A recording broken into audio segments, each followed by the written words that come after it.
Welcome to Crosscut, a movie review slash trivia challenge show. I'm your co-host Josh. And I'm your other co-host Chris. Indiana Jones and the Dial of Destiny, an action-adventure starring Harrison Ford, who returns as the legendary archaeologist Indiana Jones, who is in a race against time to retrieve a legendary artifact that can change the course of history. Chris, Yes.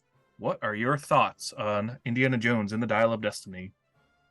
So I went in with high expectations because it's Indiana Jones, and I'm off to the side in the theater. I'm all alone, really, and then as soon as I hear the music, and it just goes directly into action, like that is Indiana Jones. I love everything that it is Indiana Jones because you have to be a fan to watch these movies because it's just so much in it,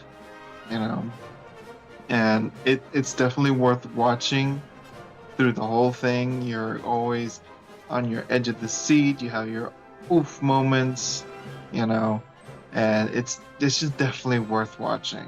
Well, it sounds like you had a good time. I did, actually. Well, I'm glad one of us did. I was pretty let down. This movie is not good. This movie was just very dull. This movie, I was very unfortunately did not have a good time. It's too long.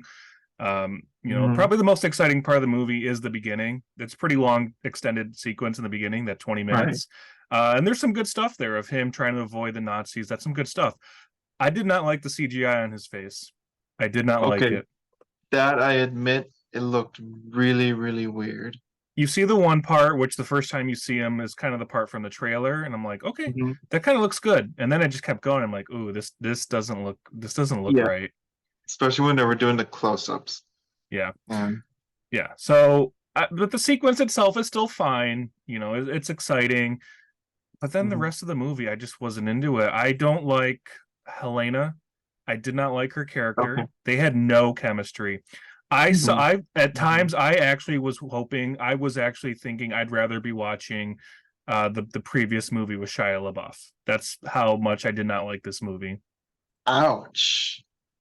It just did not have those moments. You think of Raiders of the Lost Ark, you think of Temple of Doom, Last Crusade. They just have these iconic moments.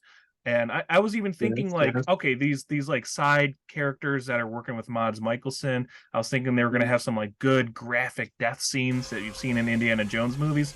Nope.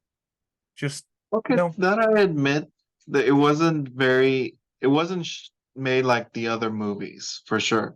Because yes, there's barely any blood, and the most violent you get is hit to the face, but that's it. But even the chase scenes were just not exciting. Well, I actually did like the chase scene, the one you see in the trailers, like when they're going in Morocco and stuff like that. But that's the only one.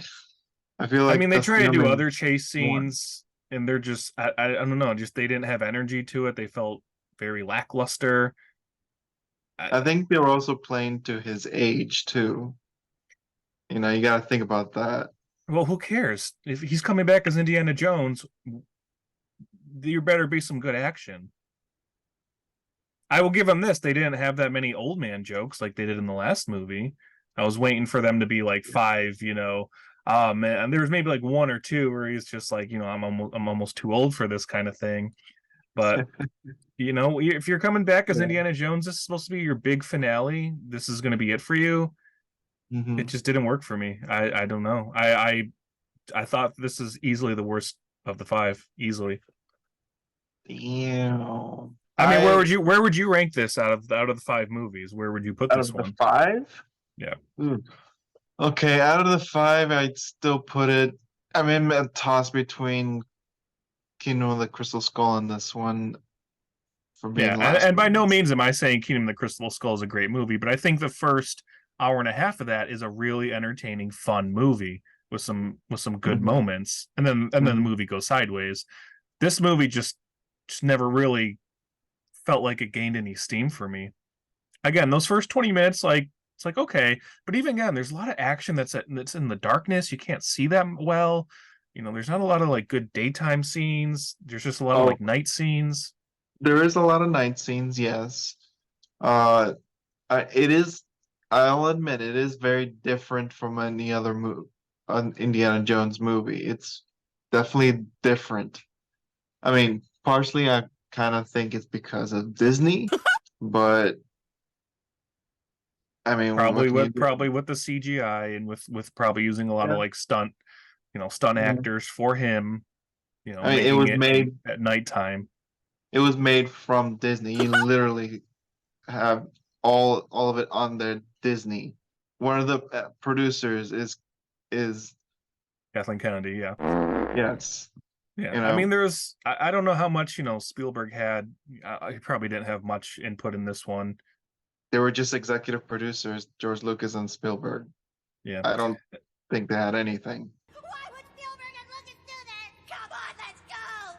and it definitely felt that way. So overall, for me, I'll say go check it out because it's still Indiana Jones. You still should see it in theaters. But for Yes. me, I'd watch it the one time. I'm good. I don't need to see it again. How about you? I might see it a second time just because I really like Indiana Jones. So you're saying see it Mhm. again. I'm saying stay home and watch Raiders, Temple of Doom, Last Crusade. Well, I'm just saying rewatch one of those. All right. Oh, my all-time favorite one is still going to be The Last Crusade. Last Crusade is great, and that should have been The Last Crusade. But, however, we still had two more movies. What can you do? That's Hollywood. And that is our spoiler free review of Indiana Jones and the Dial of Destiny. And make sure to check out the full episode this Tuesday with Pop Quiz Hotshot. See you there. Whoosh.